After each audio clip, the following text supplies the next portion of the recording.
onefootflipper. Hi everybody, Paige here, the 1 Foot Flipper. I am still fighting this cold or flu, but doesn't mean that I stop working. It just means that it slows me down a little bit. I finally, last night, knocked over 4,000 watch hours. I woke up this morning to 4,100.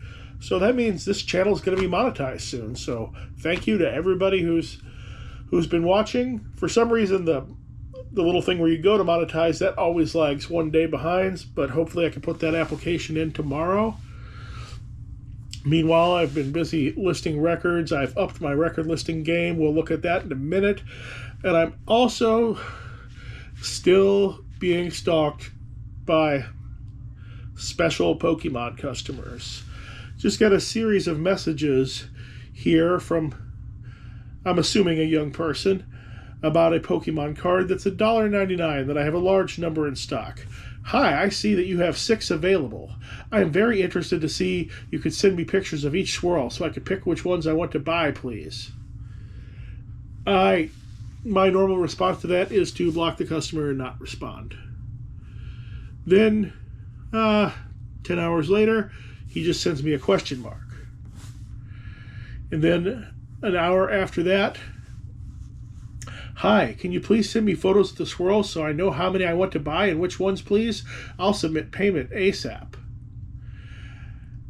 And I finally respond to him, I am not going to have time to fulfill your request for many photos of every copy of a $1.99 item that I have in stock.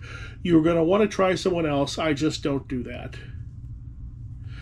And he came back with a reply, oh, I'm not trying to be a pain in the butt, but I just want to see pictures of all the swirls and pick and choose which cards I want.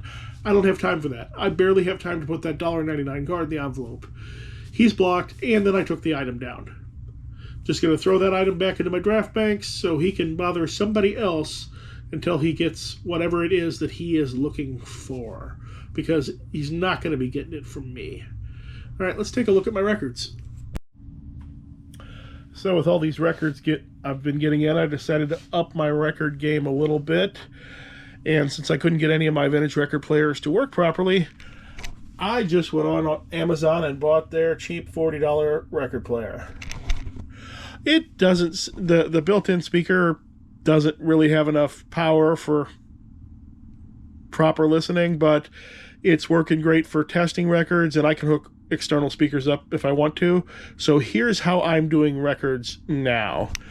I set the record up on the player here, set the album here, the inserts here, snap photo, snap, snap, snap. And then what I do is I take a little 20-second video of the record playing. I usually pick the most popular song. I picked the most popular song on the record. In this case, it's Fleetwood Mac, Rumors, My Secret Crush, Stevie Nicks there. And in the case of Rumors, it would be Go Your Own Way would be the most popular song on the album, at least as far as I'm concerned.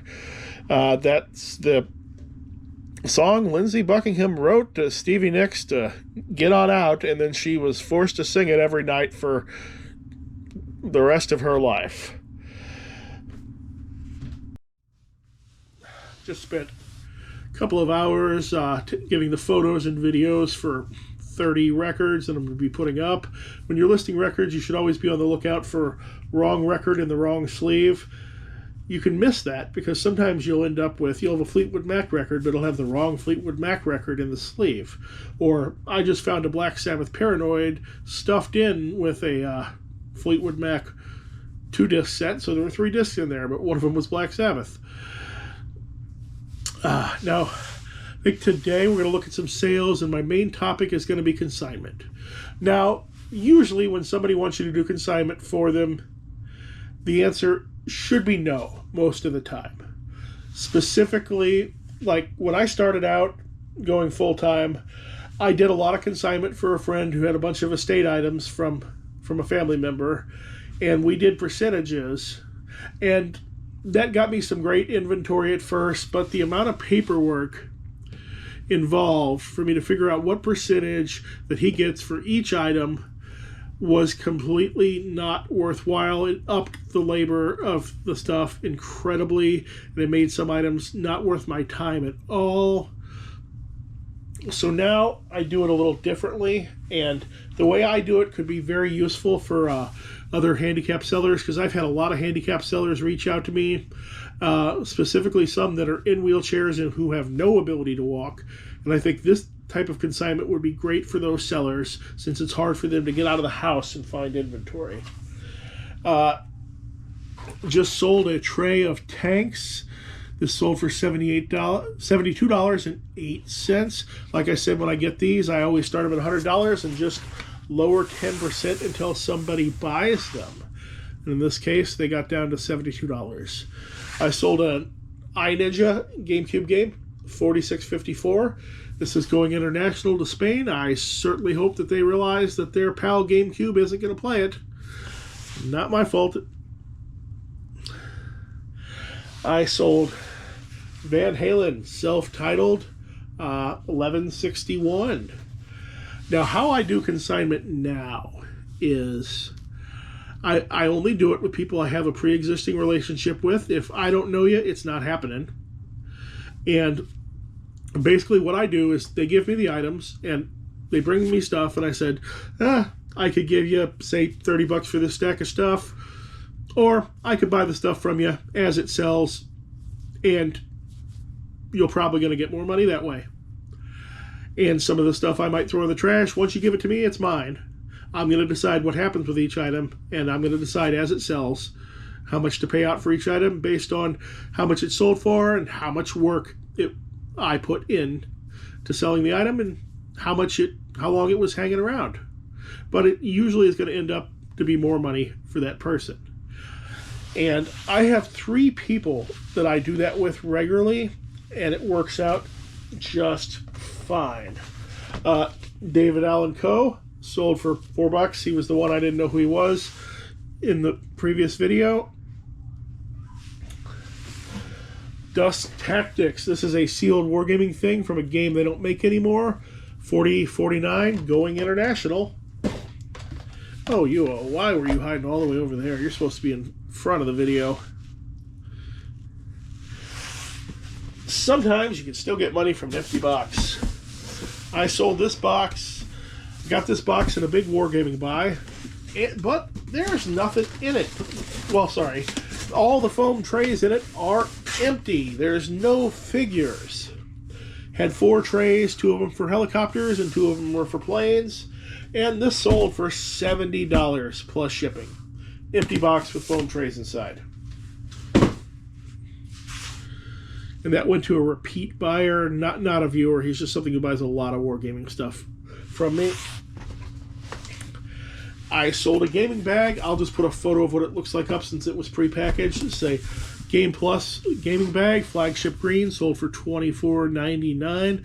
Be on the lookout for any type of specialty bags at sales, because they could have value bigger than what you think they are, and sometimes they're full of good stuff.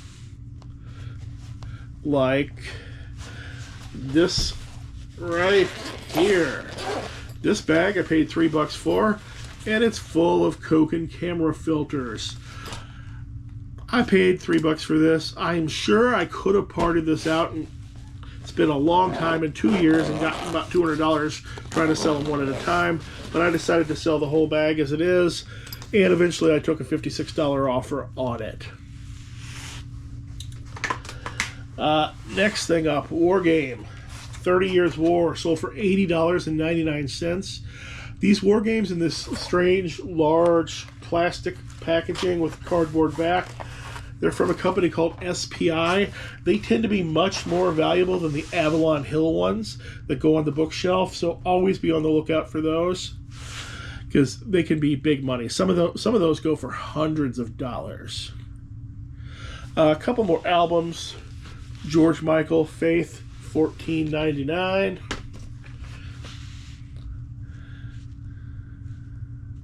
Oh, we lost it. ZZ Top Eliminator, $6. I'm still listing my records kind of low, although I've started adding the videos now, so I'm gonna up the price on them a few bucks. This is not a consignment item, but we're going to pretend like it is to see how my process might work. This sold for $13.11. This might be a viewer sale because this person bought 2 completely unrelated items from me in the same week, and I've never encountered that before, ever. And it could just be a coincidence. But this sold for $13.11. Little magnetic train toy. Let's pretend that this is a consignment item from Amy. Amy's one of my consigners. She gives me stuff, and I pay her later when it sells. I sold this for $13.11. It didn't take me any particular amount of labor. It wasn't hard to store, so when this sold, I'd probably mark off $3 on Amy's sheet and give her $3 when it sells. Had it been something like pretend like this, Amy had instead given me this ZZ Top album, but it was the best one ever, and it sold for $50. I'd have marked $25 down on her sheet then, because that's about where I top out at, is 50%. Anything that sells below $5, I pay out nothing on, or I might put 10 cents on the sheet, because I don't need people to bring me items that I can sell for $5. I can find those all day long. I don't need help with that. So, how has consignment worked for you? Have you had any good experiences? Any bad experiences? Horrible experiences? Either way, tell me your consignment stories in the comments. Guess I'm going to close up for now. Viewers, I'm not going to take your consignments, although if you have boxes full of stuff, gaming particular, that you want to send me and are willing to take the price I'll pay on them, I'll certainly take that. You can email me. The email's down below in the description. And thanks for watching. Hope to see you soon.